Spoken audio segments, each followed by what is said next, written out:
News 28 मराठीमध्ये आपले स्वागत आहे। आजच्या मोठ्या बातम्यांबद्दल बोलूया। बागलाण तालुक्यातील शासकीय माध्यमिक आश्रमशाळा दोदेश्वर येथे प्रवेशोत्सव व पालक मेळावा मोठ्या उत्साहात संपन्न।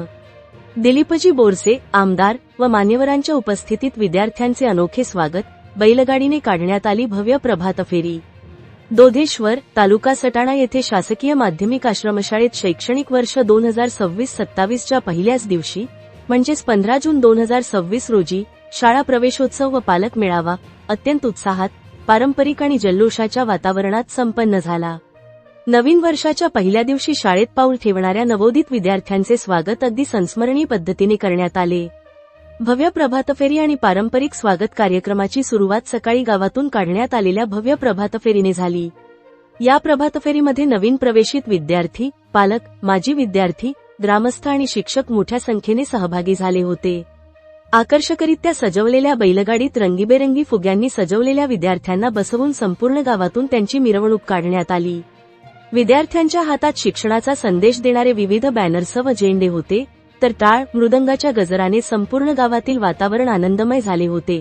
आकर्षक सजावट आणि अनोखा गृहप्रवेश प्रभातफेरीनंतर शाळेच्या परिसरात विद्यार्थ्यांचे ढोल ताशांच्या जल्लोषात स्वागत करण्यात आले। प्रवेशोत्सवासाठी संपूर्ण शाळा परिसर सुंदर रांगोळ्या, रंगीत पताका आणि फुग्यांनी सुशोभित करण्यात आला होता। नवीन आलेल्या चिमुरड्यांचे सुवासिनींनी ताट ओवाळून स्वागत केले। तसेच विद्यार्थ्यांच्या पायांचे ठसे कागदावर उमटवून त्यांचा शाळेतील पहिला प्रवेश कायमस्वरूपी स्मरणात राहील असा करण्यात आला। प्रत्येक नवोदित विद्यार्थ्याला पुष्पगुच्छ देऊन त्यांचे विशेष कौतुक करण्यात आले। मान्यवरांच्या हस्ते डिजिटल व शैक्षणिक साहित्याचे अनावरण, कार्यक्रमाचे औपचारिक उद्घाटन दीपप्रज्वलन करून व रिबीन कापून करण्यात आले। या प्रसंगी प्रमुख अतिथी म्हणून माननीय आमदार श्री दिलीपजी बोरसे साहेब, प्रकल्प कार्यालयाचे पालक अधिकारी तथा वरिष्ठ लिपिक श्री वाघ साहेब, एसएमसी अध्यक्ष श्री राजूभाऊ गातवे आणि शाळेचे मुख्याध्यापक श्री आर कापडणीस सर उपस्थित होते। यावेळी माननीय आमदार श्री दिलीपजी बोरसे साहेब यांच्या हस्ते माझी शाळा माझा फळा या डिजिटल जिंगलचे अनावरण करण्यात आले।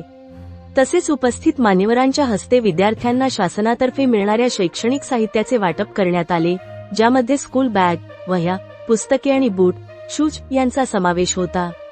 विज्ञान व चित्रकला प्रदर्शनाने वेधले लक्ष। या सोहळ्याचे मुख्य आकर्षण म्हणजे शाळेतील विद्यार्थ्यांनी शैक्षणिक वर्ष 2025-26 मध्ये तयार केलेल्या विविध विज्ञान प्रकल्प व चित्रकला कृतींचे भव्य प्रदर्शन भरवण्यात आले होते।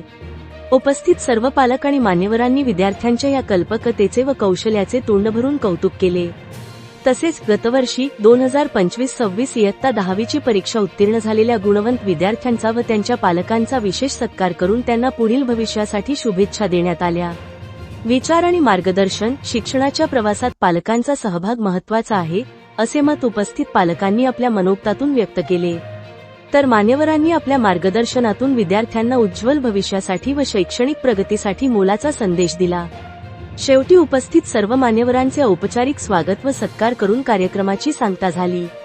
हा कार्यक्रम यशस्वी करण्यासाठी शाळेचे मुख्याध्यापक, शिक्षक, शिक्षकेतर कर्मचारी, माजी विद्यार्थी आणि ग्रामस्थांनी विशेष परिश्रम घेतले। सर्व घटकांच्या उत्स्फूर्त आणि सक्रिय सहभागामुळे यावर्षीचा प्रवेशोत्सव दोदेश्वर परिसरात चर्चेचा विषय ठरला आहे। संवाददाता अशोक शिंदेची रिपोर्ट। आज आपल्या महाराष्ट्रातील सर्व आश्रमशाळेचा विद्यार्थ्यांचा पहिला दिवस आणि या पहिल्या दिवशी आपल्या विद्यार्थ्यांच्या पाठीवर थाप मारायची आणि त्यांना सांगायचे की चांगल्या पद्धतीने शिक्षण घ्या।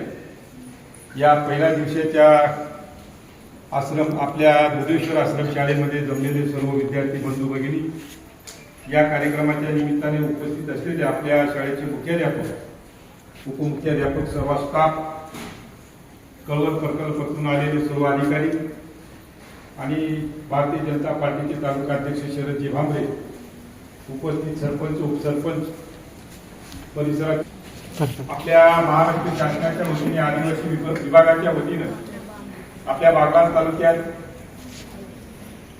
आश्रमशाळा या वेगवेगळ्या भागामध्ये विभागल्या आहेत आणि त्यात प्रामुख्याने आज आपल्या दोदेश्वर आश्रमशाळेमध्ये पहिल्या दिवसाची जी उपस्थिती आहे ते पाहून आता आपल्याला वाटायला लागलं की आता आपण जागृत झालो आहोत। स्वतः संख्या ही मोठी आहे आणि त्या दृष्टिकोनातून आपल्या आदिवासी विकास विभागातर्फे शासनाच्या ज्या काही योजना असतील त्या योजना आपल्यापर्यंत पोहोच करण्याचं काम राजकीय दृष्ट्या आणि सामाजिक दृष्ट्या आमदार या नात्याने मी सतत प्रयत्न करीत असतो. आपल्या विद्यार्थ्यांसाठी आणि आपल्या महाराष्ट्र शासनाच्या वतीने आणि